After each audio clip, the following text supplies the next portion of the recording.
Depression में जो बहुत ज्यादा होता है उसके अंदर डर बहुत जल्दी बैठता है, जी सर। उसके अंदर एक डर बैठता है, इसलिए वो डिप्रेशन में है। जी वो सर। कहीं भी जाता है, कोई मान लीजिए पत्तियों के हिलने की आवाज आई, किसी के बर्तन अगर टच हुए या किसी की पद चिन्हों की आवाज आई तो वो जी डरता है एकदम। जी जी उस सब को हम क्या कहते हैं कि इसके कोई ऊपरी साया है, इसके कुछ ऐसा हो गया है, जी सर। इसके वैसा हो गया है, ये रूढ़िवादिता जी है। जी जी जी इसको हमने उस नियम के साथ बांध दिया, जबकि वो व्यक्ति किसी और ही बीमारी से ग्रसित है। जी जी हम उस बीमारी को पहचानने के बजाय उसको झाड़ फूंक की तरफ लेके जाते हैं। जी और जो व्यक्ति इतना डरा सहमा है, जी सर। जो सुसाइड तक के उस व्यक्ति के विचार आ चुके हैं, उसको आप किसी के पास लेके जाओगे, कोई झाड़ा दे रहा है, कोई तंत्र मंत्र कर रहा है, कोई कुछ कर रहा है, वो और ज्यादा डिप्रेशन में आता है। जी जी हम उसको बीमारी से बचाने के बजाय और उस बीमारी की तरफ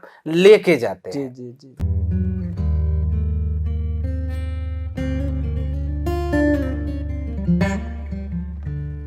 प्रसिद्ध शायर निदा फाजली साहब की एक गजल है कि हर तरफ हर जगह बेशुमार आदमी, फिर भी तन्हाइयों का शिकार आदमी। नमस्कार, मैं हूं गणपत सिंह सोलंकी और आप देख रहे हैं आपकी आवाज। जैसा कि आप निदा फाजली साहब की गजल से समझ चुके होंगे कि आज के हमारे वीडियो की विषय वस्तु क्या होने वाली है। यदि आप नहीं समझे हैं तो मैं बताता हूं। साथियों, वर्तमान समय में तनाव कहें या डिप्रेशन कहें, एक बहुत ही बड़ी समस्या, बड़ा कारण बन गया है। चाहे आप प्रतियोगिकी परीक्षाओं की तैयारी कर रहे हैं, विद्यार्थियों के साथ देख लो, या किसी भी फील्ड के आदमी या व्यक्ति के साथ उठा के आप देख लो, ये बड़ी समस्या बन गया है। इसी विषय वस्तु पर बात करने के लिए आज हमारे साथ जुड़ चुके हैं श्री ब्रिजेंद्र जी चौधरी। सर, बहुत बहुत स्वागत है आपका वीडियो में। धन्यवाद गणपत जी। जी सर। आपने बहुत ही जीवंत उदाहरण लिया है। जी सर। और विधानसभा में भी ये क्वेश्चंस उठा था, जो अभी छोटे बच्चे तैयारी करते समय कुछ सुसाइड केस देखे गए। जी जी हम लोग कभी भी ध्यान ही नहीं दे पाते हैं कि वो कितने डिप्रेशन में हैं। बस उन पे हम एक बोझ लाते जा रहे हैं हमारी महत्वाकांक्षाओं का, कि उनको वो पूरा करें। जी सर। वो बच्चा हमसे क्या चाहता है, वो कैसा है, उस प्रेशर को हैंडल कर पा रहा है या नहीं कर पा रहा है, ये कभी ध्यान ही नहीं देते हैं हम लोग। जी जी सर। जी ध्यान देना बहुत जरूरी है। जी सर। और जब तक माता पिता जागरूक नहीं होंगे इन चीजों के प्रति, जी सर। तब तक कोई कुछ नहीं कर सकता। जी सर। जी जी धन्यवाद सर। अपन वीडियो स्टार्ट करें इससे पूर्व मैं अपन या मेरे दर्शक कुछ शब्दावलियां समझना चाहते हैं। जी जी जैसे अमूमन क्या होता है, जैसे तनाव है, डिप्रेशन है, प्रतिबल है, ये एक जैसे अवसाद है, एक जैसे अमूमन एक जैसे शब्द लगते हैं, तो हम इसमें फर्क करना नहीं चाहते। हमारे हिसाब से ये सारी चीजें एक ही है। आप बताएं, क्या ये सारी चीजें या सारे शब्द एक ही है या इनमें कोई अंतर है? देखो गणपत जी, एक बौद्ध दर्शन में बहुत अच्छी बात कही गई है जी सर। कि वीणा के तारों को इतना भी मत कसो कि टूट जाएं, जी और इतना ढीला भी मत छोड़ो कि सुर ना निकालें। जी अगर इसको हम देखते हैं तो तनाव जो है वो एक प्रारंभिक चरण है। जी सर। तनाव किसी प्रकार से आ सकता है, किसी को किसी जगह पसंद नहीं आती है, उससे भी तनाव हो सकता है। जी सर। किसी ने कुछ कह दिया, उससे भी तनाव हो सकता है। जी सर। पढ़ते समय कोई विषय वस्तु समझ में नहीं आती है, जी उससे सर। भी तनाव हो सकता है। जी सर। आज की तारीख में पॉल्यूशन है, चाहे वो नॉइज पॉल्यूशन हो, चाहे एयर पॉल्यूशन हो, जी वो भी एक तनाव का कारण है। जी तनाव एक प्रारंभिक लक्षण है। जी सर। तनाव इतना ही होना चाहिए कि जो हमें सकारात्मक की तरफ लेके जा सके। जी जी लेकिन जब तनाव नकारात्मक भाव की तरफ लेके जाता है, जी तो वो हमें, जब कुछ लंबे समय तक तनाव, यानी कि 1 सप्ताह या 2 सप्ताह तक लगातार बना रहता है, जी तब हम डिप्रेशन की तरफ जाने लग जाते हैं। जी सर। तनाव प्रारंभिक चरण है। तनाव के बाद की चीज होती है अवसाद या डिप्रेशन, जिसे आप कहते हो। जी जी डिप्रेशन में अमूमन जो देखा जाता है जी सर। कि व्यक्ति जो है स्वयं में खोने लग जाता है, आइसोलेट होने लग जाता है जी बच्चा। जी जी सर। दूसरा, उसका किसी भी काम में मन नहीं लगता। जी जी नींद की शिकायत आने लग जाती है। जी उसको कहीं ना कहीं उसके रक्तचाप बढ़ने लग जाता है, जी सर। हम कहें कि हृदय की धड़कनें तेज होने लग जाती हैं। जी, जी। इस तरीके से कुछ और डिप्रेशन भी जब लंबे समय तक रहने लगता है, जी, जी। तो आत्महत्या करनी जैसी चीज़ें मन में विचार आने लगते हैं। जी, जी सर। एक होता है एंग्जायटी, चिंता। जी। अपने यहाँ कहा गया है कि चिंता चिता के समान मानी गई है। हुँ, हुँ। ये वास्तविकता है। अवसाद और चिंता के कुछ लक्षण मिलते हुए हैं। जी सर। जैसे कि चिंता में भी व्यक्ति में चिड़चिड़ापन, जो अवसाद में भी होता है। जी। नींद की समस्या जी। अवसाद और चिंता दोनों में होती है। जी। ठीक है। सर दर्द, जी। पेट दर्द, जी। इस तरीके की कुछ शिकायतें, किसी काम में मन नहीं लगना, जी सर। जिसे हम कहते हैं कि अलगाववाद उत्पन्न होना, जी, जी। ये इन सब में देखा जाता है। लेकिन चिंता से जब थोड़ा आगे की चीज होती है तो वो अवसाद की श्रेणी में आ जाता है। जी सर, धन्यवाद। मतलब ये या हम ये समझ सकते हैं कि तनाव प्रारंभिक चरण है, जबकि डिप्रेशन द्वितीय चरण है। बिल्कुल बिल्कुल सही तनाव है जो समझा। डिप्रेशन में बदलता है। बिल्कुल जी सर, धन्यवाद। अब सर ये तो चीज आपने क्लियर कर ली, तनाव और डिप्रेशन दोनों अलग अलग चीजें हैं। जी ये प्रारंभिक चरण है जबकि ये द्वितीय चरण है। बिल्कुल। सर आप ये बताएं कि क्या डिप्रेशन मानसिक बीमारी है? जब तनाव डिप्रेशन का रूप ले चुका है तो क्या ये हम कह सकते हैं कि डिप्रेशन मानसिक बीमारी है? देखो, डिप्रेशन निस्संदेह मानसिक बीमारी है, जी सर। क्योंकि मानसिक स्वास्थ्य क्या है कि आपको किसी भी प्रकार की कोई मानसिक बीमारी नहीं हो तो वो व्यक्ति मानसिक रूप से स्वस्थ है। जी सर। डिप्रेशन मानसिक स्तर पर आता है जी, जी। और मानसिक बीमारी की श्रेणी में ही उसे रखा जाता है। जी सर। जी जी धन्यवाद। मतलब हम ये कह सकते हैं कि डिप्रेशन या जो एक मानसिक बीमारी है। बिल्कुल। जी सर, थैंक यू, धन्यवाद सर। आपने जो इससे पूर्व प्रश्न था उसमें तनाव का डिप्रेशन में बदलने के साथ साथ आपने अमूमन डिप्रेशन के लक्षण भी तो बता दिए। जी हाँ। अब सर मैं ये पूछना चाहूंगा, जानना चाहूंगा, मेरे दर्शक भी ये जानना चाहेंगे कि ऐसा जैसा कि अमूमन क्या होता है, जैसा किसी के साथ, किसी व्यक्ति के साथ या फिर किसी परिवार वालों के साथ ऐसा कुछ हो जाता है, ये लक्षण उनमें पाए जाते हैं, तो वो अमूमन वो व्यक्ति डर जाता है। जी तो इस प्रश्न के संदर्भ में आप उस परिवार को और आप उस व्यक्ति को क्या सलाह देना चाहेंगे? देखो, डरने की कोई चिंता नहीं होती है। एक मानसिक बीमारी है जो कुछ सामान्य चीजों से आती क्यों है, सबसे पहले हम गणपत जी इसकी अगर चर्चा करें। जी, जी। देखो क्या होता है कि हमने, मान लीजिए हमारे घर में कोई बच्चा है, जी सर। हमने उससे कुछ अपेक्षाएं रखी। जी। अपेक्षाओं के दौरान क्या होता है कि हम बच्चे की भावनाओं को नहीं समझते हैं और हमारी अपेक्षाएं उस पर थोपते जाते जी, हैं, सही है। जिनका भार वो बच्चा नहीं उठा पाता है। जी। और धीरे धीरे हम देखते हैं कि शुरुआत में स्ट्रेस आया, तनाव आया और वो डिप्रेशन में परिवर्तित होने लगता है, जी, जी। अकेलेपन में। जी। तो हम कभी उसको एक तो ध्यान नहीं दे पाते हैं। जी सर। बच्चों के अलावा भी हम बात करें तो जैसे घर के बुजुर्गों के साथ भी ऐसा देखा जाता है, जी, क्योंकि बिल्कुल। ये मानते हैं कि बुजुर्ग बार बार चीजों पे टोकते हैं। जी, जी। तो जो घर के बड़े लोग हैं, जो यंग हैं, जी, जी। वो उनको बार बार ताने देना, तुमको ये नहीं आता है, तुम्हें क्या पता है, जी, जी। ये है। तो कहीं ना कहीं वो बुजुर्ग भी एक तना, हम कहें तो स्ट्रेस या डिप्रेशन की तरफ बढ़ता जाता है। जी सर। घरेलू हिंसा को भी हम इस चीज के साथ जोड़ सकते हैं। जी। अगर घरेलू हिंसा में हम बात करें तो शारीरिक और मानसिक दोनों चीजों को रखा जाता है। जी सर। अमूमन जब मानसिक हिंसा होती है, जिसे हम भावनात्मक शोषण या इमोशनल एब्यूज बोलते हैं, जी सर। वो भी एक डिप्रेशन का कारण है। जी सर।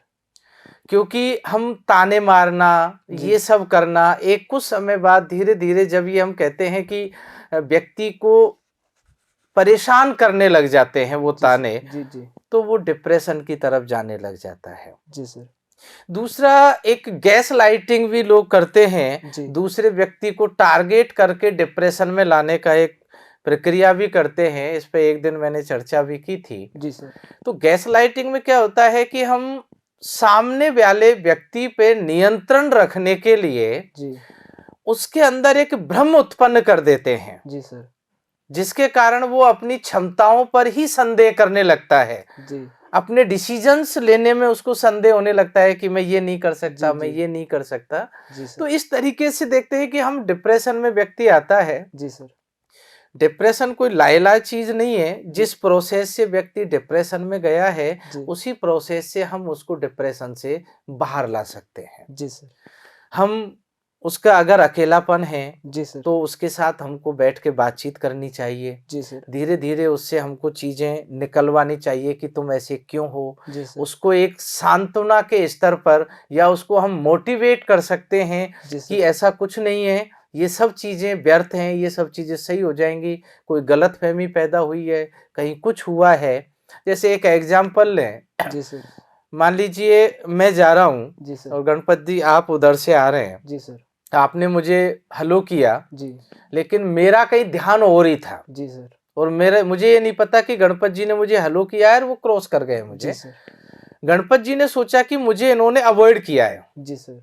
और गलती से मान लीजिए कि दोबारा ऐसी कोई घटना हो जाती है जी तो ये चीज एक चिंता का विषय हो जाती है कि ये फला व्यक्ति मुझे आजकल अवॉइड करने लग गया जी है। जी जी। ये एक चिंता का कारण बन गया। हाँ हाँ हाँ। अमूमन जबकि ये होता है उस आदमी को पता ही नहीं है जी कि मुझे किसी ने हाय हेलो भी किया जी था। जी जी जी। तो हम दूसरा, अगर डिप्रेशन बहुत ज़्यादा है, सुसाइड तक की व्यक्ति जब सोच चुका होता है जी तो हमें मनोवैज्ञानिकों के पास काउंसलिंग भी करानी चाहिए जी सर। और उसके साथ साथ जो परिवार के सदस्य हैं जी सर। उसे भावनात्मक सपोर्ट करना चाहिए, जी सर। क्योंकि भावनात्मक रूप से ही व्यक्ति डिप्रेशन में जाता है जी और जी। भावनात्मक रूप से ही उसे हम डिप्रेशन से बाहर ला ला सकते हैं। सकते हैं। बिल्कुल। जी। तो ये ऐसी कोई वो चीज नहीं है कि इसको हम कोई अंधविश्वास माने कि इसके जाने क्या हो गया हाँ है, हाँ हाँ। ये हो गया है, और ना ये कोई पागलपन के लक्षण है। बहुत से लोग देखते हैं जी कि जी। हम काउंसलिंग कराने जाएंगे तो पता नहीं ये हाँ पागल जी समझेगा जी कोई। जी जी ऐसा कुछ नहीं है, ये हमारी एक सोच है। जी काउंसलिंग एक जर्नल होती है जहाँ पे वार्तालाप का एक दौर चलता है। जी वो अपनी सारी समस्याएं बताता है, जी उन समस्याओं पे मनोवैज्ञानिक उसको कुछ सलाह देता है। जी सर। तो इसलिए इसको कभी भी हम नकारात्मक रूप में नहीं ले काउंसलिंग को। जी जी। तो ये हमें करानी चाहिए और घर वाले भी इस चीज को अमूमन कर सकते हैं। हाँ जो भी हाँ। समझदार है वो इसको आराम से डिप्रेशन से व्यक्ति को, अपने साथी को बाहर लेके आ सकता है। जी जी दूसरा, जिस व्यक्ति को डिप्रेशन है उसे कोशिश करनी चाहिए अपने जो बहुत क्लोज फ्रेंड हैं जी उनके जी साथ घुलना मिलना, जी उनसे वार्तालाप करना। जी जी उनमें से देखो, अपने जीवन में कोई ना कोई व्यक्ति ऐसा जरूर होता है जिसको आप अपने मन की सारी बातें बताते जी हो। सर। सही है। तो यदि आप अपने मन की सारी बातें बताओगे जी तब उनका समाधान भी निकलता है। जी जी अकेलेपन से हमें दूर रहना चाहिए। जी सर। परिवार के बीच में, दोस्तों के बीच में, जी या सर। ऐसी जगह जो आपको बहुत अच्छी लगती हो, जी जहां आपका मन अच्छा प्रफुल्लित हो सके, जी जी ऐसी जगह हमें जाना चाहिए। जी और सर। मन के जो इच्छाओं के, क्योंकि इस समय इच्छाएं मर चुकी होती है, हाँ सर। लेकिन हमें भी कोशिश करनी पड़ेगी कि कुछ इच्छाओं को हम जगाएं और उन जगह। इच्छाओं के अनुरूप कार्य करेंगे तो हम इस डिप्रेशन से बाहर बहुत ही आसानी से आ सकते हैं। जी सर। बहुत बहुत बहुत धन्यवाद सर। ये तो सर हो गया डिप्रेशन के लक्षण की बात हो गई, ये सारी जी चीजें होगी। अब ज्यादातर तो डिप्रेशन या आज के समय में जिस क्षेत्र में देखा जाए तो वो है मेरे सहपाठी या मेरे उम्र के जो प्रतियोगिकी परीक्षाओं की तैयारी कर रहे हैं वो जी है, जी या 10th या 12th बोर्ड के स्टूडेंट है, जी आईआईटी के स्टूडेंट है, जिसमें आपने सबसे पहले ये भी बताया कि बच्चे आत्महत्या तक चले जाते हैं। ये बिल्कुल। मतलब ये इसी टॉपिक से रिलेटेड है। आप उन्हें क्या सजेस्ट देना चाहेंगे? देखो, सबसे पहले चीज तो मैं जो भी कॉम्पिटिटिव एग्जाम दे रहा है, चाहे वो बोर्ड एग्जाम हो, जी जी। चाहे सिविल सर्विसेज के हों या अदर्स एग्जाम हों, या आईआईटी, मेडिकल लाइन के जो भी एग्जाम हो, जी सबसे पहले तो टाइम मैनेजमेंट हमें करना पड़ेगा। जी सर। अगर आपका टाइम मैनेजमेंट व्यवस्थित हो गया जी तो आधी समस्या तो आपकी वहीं समाप्त हो समाप्त जाती होगी। है। ठीक है। दूसरा, हमें रेगुलर वे में वॉक करने जाना चाहिए। अगर सुबह टाइम मिलता है तो सुबह, जी जी शाम को मिलता है तो शाम को। जी जी तीसरी चीज, हमें अपने दोस्तों के साथ जो जी भी 1 घंटा, आधा घंटा, जितना आप अपना समय निकाल सकते हो, जी सर। तो दोस्तों के साथ भी हमको घुलना मिलना चाहिए। जी जी तीसरी चीज, और आगे हम बात करें, योगा के द्वारा हम इस चीज को आने से रोक सकते हैं। रेगुलर में आप चाहे 10 मिनट योगा करें, जी जी लेकिन योगा की बहुत बड़ी भूमिका होती है। जी सर। इसके अलावा म्यूजिक सुनना बहुत अच्छा रहता है, लेकिन म्यूजिक सुनते समय हमेशा आपको ये ध्यान रखना है कि सैड सॉन्ग कभी नहीं सुनने हैं, अच्छा, जी सर। फास्ट सॉन्ग सुनना है। और कोशिश करो आप अपने रूम में हैं तो थोड़ा बहुत डांस कर सको। जी सर। डांस करने से क्या होगा कि आपके थोड़ी-सी थकान आएगी, जी। और थकान आएगी तो आपके जो कुछ नेगेटिव थॉट्स जो डेवलप हो रहे थे वो दूर हो जाते हैं। जी, जी। म्यूजिक से ये फायदा है, आप अगर लीड वगैरह से, क्योंकि आप साउंड में ज्यादा ओपनली साउंड सुन नहीं सकते, जी। तो आपके जो लीड के साउंड से थेरेपी होती है, फिजियोथेरेपी, आपकी जो नर्वस सिस्टम है उसकी एक प्रकार से थेरेपी होती है। जी सर। क्योंकि म्यूजिक से क्या होगा कि थोड़ी सी अंदर हीट जाती है, कंपन होता है, जी। और कंपन होने से जो हमारे नर्वस सिस्टम है, जो मस्तिष्क की नसें हैं, उनमें एक प्रकार की मसाज होती है, जो ढीली हो जाती हैं, तो उनमें एक तनाव आ जाता है, और वो तनाव ऐसा होता है जो आपके नेगेटिव थॉट को अंदर आने से रोक देता रोकता है। है। जी, तो जी। हमको ये सामान्य कुछ चीजें हैं जिनको आप रेगुलर वे में जी। कर सकते हैं। दूसरा, जो बच्चे अपने माता पिता के साथ रहते हैं, जी। वो कोशिश करें कि एक टाइम का खाना कम से कम अपने परिवार के साथ बैठकर खाएं। जी सर। खाने की टेबल पे कुछ चर्चाएं करें दिन की, जो जी। छोटी मोटी हो सकता है कि इस बहाने आपकी कुछ परेशानियों का भी डिस्कस हो जाए, जी, जी। तो माता पिता उनका उचित समाधान भी निकालते हैं, तो आप एक तनाव में आने से बच जाते हैं। जी सर। दूसरा, अगर आप पीजी में, हॉस्टल्स में या कहीं पे रह रहे हैं, जी सर। तो वहाँ ये कोशिश करें कि जो आपके फ्रेंड्स हैं, जी सर। उनके साथ कम से कम एक टाइम का आप खाना खाएं। क्योंकि जी। दोस्तों के साथ खाएंगे, हंसी मजाक भी होगी, कुछ पूरे दिन की चर्चाएं भी होंगी, जी सर। तो वो एक बहुत जरूरी है। जी सर। इसके अलावा हम बात करें तो देखो, डिप्रेशन या हम स्ट्रेस जो भी लेते हैं या चिंता बहुत ज्यादा करते हैं, जी। इससे क्या होगा कि कहीं ना कहीं आपकी पढ़ाई ही प्रभावित होगी। जी सर, बिल्कुल। और पढ़ाई यदि प्रभावित होती है तो आप डिप्रेशन में निश्चित रूप से आओगे। जी सर। इसलिए मैंने पहले ही कहा कि टाइम मैनेजमेंट, जी। हर चीज को एक व्यवस्थित कर लो। जी। आपको मान लीजिए सोशल मीडिया पर रहना है, पहली बात तो मैं यही कहूंगा कि सोशल मीडिया पे आप बहुत कम समय दें, जी सर। और वहां पे भी आप नेगेटिव चीजें बिल्कुल नहीं देखें, जी सर। पॉजिटिव थॉट्स वहां से लें, जी, जी। तब तक ठीक है। लेकिन सोशल मीडिया का उपयोग आप दिन में एक समय निर्धारित कर लें, और बहुत कम समय उसको दें, जी सर। ज्यादा समय अन्य चीजों में बांटे। सोशल मीडिया पे टाइम देने से बेटर है कि वो आधा घंटा अपने दोस्तों के साथ दो, जी सर। ताकि हंसी मजाक होगी, जी। हंसी मजाक होगी तो हमेशा कोई भी नेगेटिव विचार आता है वो दूर हो जाता दूर है। हो जाएगा। तो आपको टाइम मैनेजमेंट करते हैं, आपको पढ़ाई का शेड्यूल एक निर्धारित कर लेना चाहिए, दोस्तों का टाइम निर्धारित कर लेना चाहिए। जी सर। वीक में थोड़ा सा आउटिंग अपने फ्रेंड्स के साथ एक रख लें, कोई भी अच्छे पार्क में जा सकते हैं, कोई अच्छी जगह जा सकते हैं, जी सर। चाहे आपको मूवी का शौक है तो मूवी देखने जा सकते हैं। दूसरा, एक व्यसन से हमको स्टूडेंट लाइफ में बचना चाहिए, जी सर। क्योंकि बहुत से लोग क्या है कि स्मोकिंग करना, कोई अल्कोहल का यूज करता है, कोई जी सर। अदर जी, जी। चीजों का यूज करता है। स्टूडेंट लाइफ में इनके यूज करने से है कि आप एक सहारा ढूंढ चुके हो जी सर। स्वयं को जस्टिफाई करने के लिए। जी सर। स्वयं को जस्टिफाई आप उन चीजों से ना करके अपनी किताबों के साथ करें, जी सर। पढ़ के करें, और जी। पढ़ोगे तो निश्चित रूप से सफलता मिलेगी। जी सर। जी। जी, धन्यवाद सर। ये तो हो गई प्रतियोगी परीक्षाओं के संबंधी या मेरे सहपाठियों के संबंधी समस्याओं से रिलेटेड बात। अब सर गाँवों की ओर चलते हैं। गाँवों में ऐसा अपन देखते हैं, जैसा अमूमन अंधविश्वास आज गाँवों में डिप्रेशन का सबसे बड़ा कारण है सर। बिल्कुल, ये अमूमन देखा जाता है और आप भी इस चीज को भलीभांति समझते हैं। बिल्कुल सर। आप इसी प्रश्न के आधार पर ये बताएं कि जैसे अंधविश्वास गाँवों में अशिक्षा का कारण है, इसके पीछे अशिक्षा ही है। तो आप ये प्रश्न यहाँ पे खड़ा होता है कि आप उन्हें क्या सजेशन देना चाहेंगे, जो शिक्षित उनके आसपास में रहते हैं, उन्हें आप क्या सलाह देना चाहेंगे और उन्हें किस प्रकार आप बाहर निकालना चाहेंगे? देखो, बहुत बड़ा मुद्दा उठाया है। अपने राजस्थान इस रूढ़िवादिता से बहुत ज्यादा पीड़ित है। जी। अपने यहाँ डायन प्रथा जी हाँ। बहुत प्रचलित हाँ, है। हाँ, हाँ। डायन प्रथा में भी लोगों को हम मानसिक रोगी मान लेते हैं। जी। वास्तविकता कई बार ये होती है कि वो व्यक्ति पूर्णतः स्वस्थ होता है, जी। लेकिन फिर भी हम हमारे लोभ के लिए कह लो, जी। उस समाज में दबदबा बनाने के लिए कह लो, उन लोगों पे नियंत्रण करने के लिए कह लो, शक्ति प्राप्त करने के लिए कह लो, ये सब चीज़ों का उपयोग हम इसीलिए करते हैं। जी सर। हमने एक शब्द जो काम में लिया था गैस लाइटिंग वाला, जी एक्चुअली ये गैस लाइटिंग की जाती है इस तरीके की जगह पे, जी सर। जहाँ पे अमूमन रूढ़िवादिता आप देखते हो, जी वहाँ गैस लाइटिंग बहुत ज़्यादा है, मास गैस लाइटिंग है। जी जी अनपढ़ होना रूढ़िवादिता नहीं है, विचारों का खुलापन होना चाहिए। जी सर। पढ़ा लिखा भी अगर विचारों के खुलापन से नहीं है, तो वो भी एक रूढ़िवादी व्यक्ति हो सकता है। जी सर।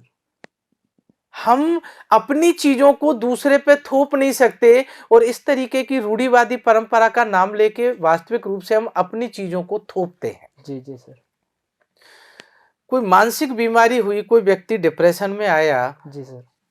अकेलापन उसमें देखा जाता है, अचानक नींद खुलना, इसे हम कई बार कहते हैं कि इसके ऊपर का साया हो गया, हाँ इसलिए हाँ। रात को जी इसकी अचानक नींद खुल गई। जी उस व्यक्ति में डिप्रेशन में जो बहुत ज्यादा होता है, उसके अंदर डर बहुत जल्दी बैठता है, जी सर। उसके अंदर एक डर बैठता है, इसलिए वो डिप्रेशन में है। जी वो सर। कहीं भी जाता है, कोई मान लीजिए पत्तियों के हिलने की आवाज आई, किसी के बर्तन अगर टच हुए या किसी की पद चिन्हों की आवाज आई, तो वो जी डरता है एकदम। जी जी उस सब को हम क्या कहते हैं कि इसके कोई ऊपरी साया है, इसके कुछ ऐसा हो गया है, जी सर। इसके वैसा हो गया है। ये रूढ़िवादिता जी है। जी जी जी इसको हमने उस नियम के साथ बांध दिया, जबकि वो व्यक्ति किसी और ही बीमारी से ग्रसित है। जी जी हम उस बीमारी को पहचानने के बजाय उसको झाड़ फूंक की तरफ लेके जाते हैं। जी और जो व्यक्ति इतना डरा सहमा है, जी सर। जो सुसाइड तक के उस व्यक्ति के विचार आ चुके हैं, उसको आप किसी के पास लेके जाओगे, कोई झाड़ा दे रहा है, कोई तंत्र मंत्र कर रहा है, कोई कुछ कर रहा है, वो और ज्यादा डिप्रेशन में आता है। जी जी जी हम उसको बीमारी से बचाने के बजाय और उस बीमारी की तरफ लेके जाते जी हैं। जी जी जी तो मेरा यही कंसर्न है सभी से कि इस तरीके के जब भी आप कोई लक्षण देखो अपने आसपास, तो सबसे पहले उसके साथ हमें बहुत ही अच्छा व्यवहार करना चाहिए। जैसे हम कहते हैं कि उसको फेथ में लेना। जी जी जब तक आप फेथ में नहीं लोगे तो अपनी समस्याएं नहीं बताएगा, और जब तक आप समस्याएं नहीं समझोगे तो उसकी बीमारी को भी नहीं समझ पाओगे। जी तो ये रूढ़िवादिता के बजाय पहले हमें उसको किसी अच्छे चिकित्सक के पास, एक मनोचिकित्सक के पास या एक मनो काउंसलर के पास हम लेके जा सकते हैं। जी क्योंकि साइक्ट्रिक और साइकोलॉजिस्ट दोनों में थोड़ा सा अंतर होता है। साइक्ट्रिक आपको मेडिसिन भी देता है साथ में, और जी साइकोलॉजिस्ट जो होता है वो आपको केस हिस्ट्री के द्वारा आपकी बातों को सुन के, उनकी समस्याओं को सुन के आपको बातों के द्वारा ही उनका निदान करता है। जी सर। तो हमें रूढ़िवादिता की चीजों में फंसने से ज्यादा हमको एक चिकित्सक की या एक मनोवैज्ञानिक की सलाह हमेशा लेनी चाहिए। जी जी। सर। सर, मनोवैज्ञानिक की सलाह के पूर्व में आपने पूर्व के प्रश्नों में डिस्कस किया, योग और मेडिटेशन भी इसमें बहुत कारगर साबित होते हैं। बिल्कुल। ये कैसे होते हैं सर, इसके बारे में थोड़ा बताएंगे? देखो, योग आप सब जानते हैं, बहुत चर्चित है। प्राणायाम हम लोग करते हैं, अनुलोम विलोम, ये सारी चीजें आप लोग करते हैं। जी सर। योग से क्या होता है कि अगर हम योग की बात करें तो अपनी ही इंद्रियों पर नियंत्रण करना शुरू करते हैं। जी सर। क्योंकि डिप्रेशन क्यों आया? क्योंकि जो थॉट प्रोसेस है, जो विचार है, वो बहुत तीव्र गति से आने लगते हैं। जी योगा वगैरह करेंगे तो उन पे हम क्या है कि धीरे धीरे नियंत्रित करते आते हैं। जी क्योंकि योगा का एक प्रोसेस है, जब भी आप ध्यान लगाने की कोशिश करते हो जी तो सर। हमारी सांसों के साथ हम एक संबंध स्थापित करते हैं। जी सर। और सांसों के साथ संबंध स्थापित करते समय जब पहली बार आप करते हो, तो उस समय बहुत सारे विचार उमड़ उमड़ के बाहर आते हैं। जी सर। चाहे वो अनकॉन्शियस से आए, जी चाहे आपके जो चल रहे वहां से आए। जी सर। उस समय उन विचारों को आने दो। जी सर। जितने आते हैं, 2 दिन 4 दिन 10 दिन तक आपकी एकाग्रता नहीं बनेगी, लेकिन उनको एक बार आने दो। क्योंकि कहते हैं ना कि जब तक भाव बाहर नहीं आएंगे, जी सर। तब तक उन पे हम नियंत्रण भी नहीं कर नहीं पाते कर हैं। पाएंगे। जी इसलिए योगा हुआ, जी सर। साथ में वॉक करना हुआ, जी अगर रनिंग कर सकते हो तो रनिंग हो गई, जी जी आपका म्यूजिक थेरेपी की जो हम बात कर रहे थे, जी ये सब क्या है कि उन विचारों को नियंत्रित करने की ही एक प्रक्रिया है। जी सर। जी जी प्रत्येक स्टूडेंट को मैं कह ही रहा हूँ कि प्रत्येक स्टूडेंट को मेडिटेशन बहुत ज़रूरी है, जी सर। चाहे वो 10 मिनट में निकाले। जी। दूसरा मैं ये भी कहूँगा कि थोड़ा-सा आस्तिक या हम जिसे कहते हैं कि भगवान के प्रति श्रद्धा भी हमको रखनी चाहिए, जी। क्योंकि ऐसे समय में जो सबसे सकारात्मक ऊर्जा हमको मिलती है, जी वो सर। वहीं से मिलती है। जी, जी। जी। जी, बहुत-बहुत धन्यवाद सर आपका इस वीडियो में जुड़ने के लिए, हमें इससे अवगत करवाने के लिए। मेरे समस्त दर्शकों की ओर से भी आपका बहुत-बहुत धन्यवाद सर। बहुत-बहुत धन्यवाद गणपत जी। जी सर। आगे भी कभी भी ऐसे विषय हों, जी तो सर। हम ज़रूर चर्चा जी सर, करें। बहुत-बहुत धन्यवाद। सभी को बहुत-बहुत धन्यवाद। ये तो हो गई अपने डिप्रेशन पे चर्चा, हमारे साथ सर जुड़ चुके थे। अगला वीडियो किस पे हो ये मुझे आप बताएँगे कमेंट बॉक्स में कमेंट करके। नमस्कार, धन्यवाद।